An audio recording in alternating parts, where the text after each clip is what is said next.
panibagong budol na naman. So, ayun na nga, mag-audition ako sa Kulit Bulilit Showtime! Grabe ang layo pala dito. Iniwan namin yung kotse namin doon sa Ortigas. Kala kasi ni Daddy sarado yung EDSA. Kaya ayun, nag-MRT na lang kami. Kasi akala ni Daddy matatraffic kami pag nagkotse. Charot. Wow, taray! Nakakotse yan!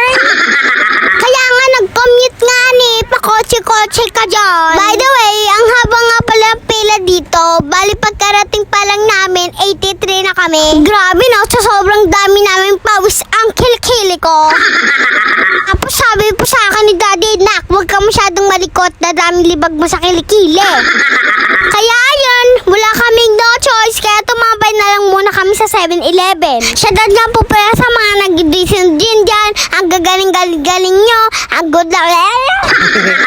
Shoutout nga po pala sa mga nakasama kong nag-audition dyan. Ang gagaling nyo. Good luck sa ating lahat. Basta isipin nyo kung di man tayo matanggap dito, may mas malaki pang opportunity na dadating sa atin. Kaya good luck sa atin guys. Sana magkita-kita tayo ulit. Paki-heart and sendan nyo po ng star yung video ko po sa Kulit Bulilit. Maraming salamat po. Welcome to Kulit Bulilit.